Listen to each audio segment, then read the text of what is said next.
اچھا اب دیکھیے، ہر وقت کوشش کریں کہ ایسے طریقہ کار کے اوپر عمل کریں جس سے ہمیشہ امام زمانہ علیہ السلام یاد رہے. اچھا اب یاد رکھنے کے بہت سے طریقے لوگوں نے خود سے بنائے ہوئے ہیں، آپ بھی کوئی بھی طریقہ ایجاد کر سکتی ہیں کہ بس کوئی بھی ایسا طریقہ جس سے آپ کو ہمیشہ ان کی یاد باقی رہے. ایک صاحب کہتے ہیں کہ ایک دفعہ میں کسی شخص کے گھر گیا ان کی شادی کے بعد، تو دیکھا کہ ایک کمرے میں ایک بہت بڑا سا فریم انہوں نے لگایا ہوا ہے جو کہ بالکل خالی ہے اور اس میں کوئی تصویر نہیں. کوئی آج تک ایسا گھر نہیں ہوتا کہ جس کے اندر مثلا خالی فریم لگا ہوا ہو. پوچھا یہ کیا خالی تصویر، یعنی خالی فریم، اس میں کوئی تصویر نہیں؟ کہا ہاں میں اس میں امام زمانہ علیہ السلام کی تصویر لگانا چاہتا ہوں. اللہم صلی علی محمد. ان سے کہا کہ بھائی جب وہ آئیں گے تب ان کی تصویر لگاؤ گے نا، ابھی تو ان کا ظہور نہیں ہوا، پھر تمہارا یہ عمل کیوں ہے؟ اس نے کہا تاکہ یہ میں نے اس وجہ سے کیا ہے تاکہ ہمیشہ مجھے یاد رہے کہ میری زندگی میں کسی اہم چیز کی کمی ہے. جب بھی میں اس خالی فریم کو دیکھوں مجھے یاد آ جائے کہ میں کسی کا منتظر ہوں. اچھا کچھ افراد ایسے ہیں کہ جو اس یاد کو باقی رکھنے کے لیے اپنی انگوٹھیوں میں اللہم عجل لولیک الفرج کندہ کرواتے ہیں. کوئی بھی ایسا طریقہ، کوئی بھی ایسی چیز کہ ہر شخص جب بھی اس کو دیکھے فوراً اس کو اپنے زمانے کے امام کی یاد آ جائے. جب آیت اللہ بہجت فرماتے تھے کہ اپنی ذرا ذرا سی حرکت جب بھی تم کرو اس وقت کہو یا صاحب الزماں، یا صاحب الزماں. اٹھتے بیٹھتے ہر وقت، ہر آن، ہر گھڑی، ہر وقت امام زمانہ کی یاد آپ کی زبانوں کے اوپر رہے.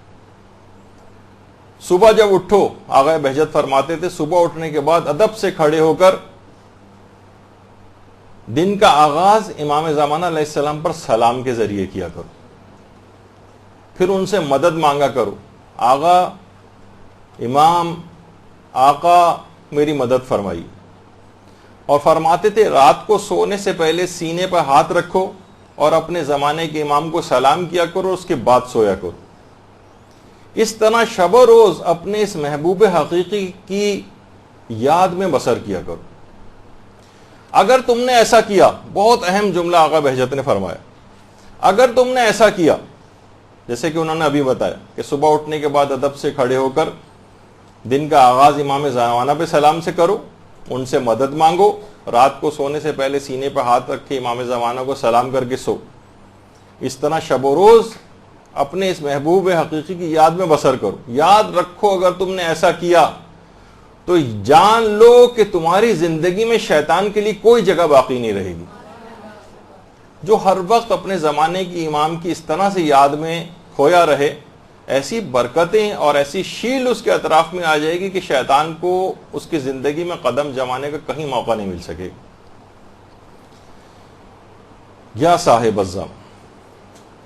اچھا دیکھیں کہ امام کو صاحب الزمان یا صاحب الزمان کیوں کہتے ہیں. دیکھیں ہر شخص پر سن و سال کا تو اثر ہوتا ہے. کوئی شخص بچہ ہوتا ہے، پھر جوان ہوتا ہے، پھر بوڑھا ہوتا ہے، پھر مزید بوڑھا ہوتا ہے. آیت اللہ وحید خراسانی نے بڑی عجیب بات اس میں بتائی. کہا کہ دیکھیے امام مہدی امام زمانہ ہے، یعنی پورے زمانے کے امام ہیں، فقط اہل زمانہ کے امام نہیں ہیں، وہ زمانے کے امام ہیں. اس لیے کہ جو شخص خود زمانے کا امام ہو اس کو یہ زمانہ کیسے بوڑھا کر سکتا ہے؟ اہل زمانہ کے امام نہیں ہیں، زمانے کے امام ہیں. تو جو خود زمانے کا امام ہو اس کے اوپر یہ سن و سال اثر نہیں کرتے، اس پر یہ ٹائم وغیرہ جو ہے وہ اپنا اثر انداز نہیں ہوتا ہے. اسی بنا پر ان کو صاحب الزماں کہا جاتا ہے. افق حوضہ کے نام سے ایک ہفت روزہ میں نکلتا ہے، اس میں باقاعدہ آیت اللہ بہجت سے، اگرچہ آیت اللہ بہجت بہت واضح طور پر نہیں کہتے تھے کہ میری امام زمانہ سے براہ راست کوئی ملاقات ہوئی، اشاروں کرائیوں میں البتہ کہتے تھے یہ بات. کہتے تھے میں نے 40 مرتبہ نیند میں یا نیند جیسے عالم میں، جسے تقریباً مکاشفہ کہتے ہیں، امام زمانہ علیہ السلام کی زیارت کی ہے اور ان کی خدمت میں حاضری کا شرف حاصل کیا. 40 مرتبہ. اور فرماتے ہیں کہ 2 مرتبہ میں نے حضرت حجت کو ان کی اصل عمر میں دیکھا ہے، یعنی 1000 سال سے زائد عمر میں. باقاعدہ زمزم عرفان میں بھی یہ بات ہے کہ آیت اللہ بہجت فرماتے تھے کہ جو حضرت حجت کا سچا عاشق ہوتا ہے، خواہ وہ بیداری میں ان کو نہ دیکھ سکے، ان کی زیارت نہ کر سکے، لیکن پوری زندگی میں کم سے کم 1 مرتبہ خواب میں ضرور ان کو دیکھ لیتا ہے. بس ان کا ایک سچا عاشق ہونا ضروری. اور دوسرا اس سے زیادہ اس کے اندر تڑپ بھی ہونا چاہیے امام زمانہ علیہ السلام کی زیارت کی. اگر کوئی تڑپ ہی نہیں ہے، کوئی شوق ہی نہیں ہے، کوئی ولولہ ہی نہیں ہے، دیکھنے میں کوئی انٹرسٹڈ ہی نہیں ہے، تو ظاہر ہے کہ اس کو پھر زیارت کا شرف نہیں ملے گا.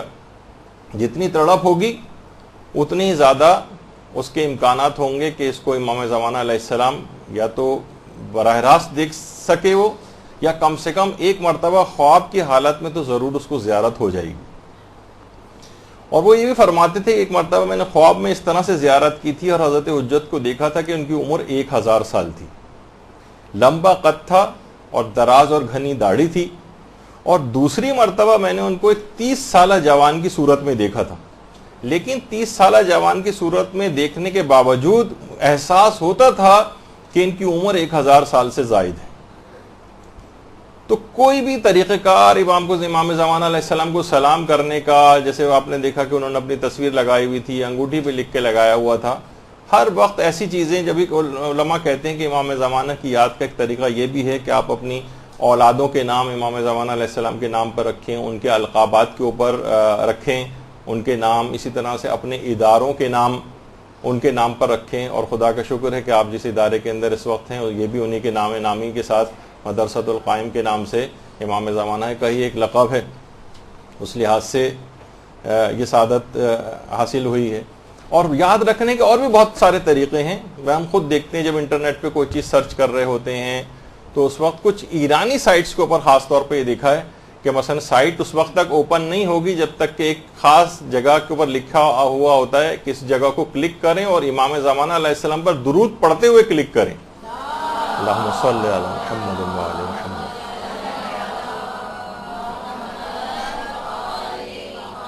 اس کے بعد وہ سائٹ اوپن ہوتی، اس کے بعد وہ سائٹ کھلتی. اور کون ایسا ہوگا جو اس چیز کو پڑھے گا اور مومن ہوگا اور وہ درود اس وقت نہ پڑھے؟ تو اس کو کلک کرتے ہوئے درود پڑھتا ہے اور اس کے بعد وہ سائٹ کھل جاتی، پھر جہاں اسے چاہے وہ چلا جائے. تو اس طرح سے یاد دہانی کے لیے، ان کو یاد رکھنے کے لیے لوگوں نے مختلف طریقے بنائے ہوئے ہیں. اور کتنی افسوسناک بات ہے کہ ہم ان کو بھلا دیں، ان سے غافل ہو جائیں جن کے متعلق خود شیخ مفید کو جو خط لکھا تھا امام زمانہ علیہ السلام نے، تو اس میں یہ بات کہی تھی کہ ہم تمہاری مراعات کی نسبت بے توجہ نہیں، ہم تم سے غافل نہیں. یعنی دوسرے الفاظ میں کہا جائے کہ یہ بے توجہی جو ہے یہ ہماری طرف سے نہیں، یہ بے توجہی تمہاری طرف سے، ورنہ ہم کبھی تمہاری یاد سے غافل نہیں ہوتے. اور اگر ایسا ہوتا کہ ہم تمہاری یاد سے غافل ہو جاتے تو تم پر بلائیں اپنا ہجوم کر لیتی، تم پر بلائیں نازل ہو جاتی. یہ ہماری اس توجہ کی وجہ سے کہ تم پر سے اس طرح سے بلائیں نازل نہیں ہوتی ہیں کہ جس طریقے سے، جیسے کہ اب میں نظر بھی آتا ہے کہ پوری دنیا جس قدر مخالفت پہ کمر بستہ ہے، جس قدر دشمنی پہ صاحبان ایمان کی کمر بستہ ہے، کب کا کچل کے رکھ دیے جاتے. امام زمانہ علیہ السلام کی خاص عنایت اور نظر کرم اور ایک حفاظت ہے جس کی بنا پر یہ کام اس طرح سے چل رہا ہے. تو اور اب دشمنوں کی زبان پر بھی آ رہا ہے. کتنے ایسے اسلامی ممالک کے ولی عہد ہیں جو باقاعدہ اس بات کا تذکرہ کر رہے ہیں اور ایسے افراد سے بات کرنے کو بھی تیار نہیں ہیں کہ جو امام زمانہ علیہ السلام کا نام لیتے ہیں اور یا ان کی مشن کے لیے کام کرنے کے اوپر یعنی ان کے مشن کے لیے کام کرتے ہیں. تو بہرحال ہمیں بھی چاہیے کہ ہم مسلسل امام زمانہ کی طرف متوجہ رہیں. برحمتك يا أرحم الراحمين وصلى الله على محمد وآله الطاهرين.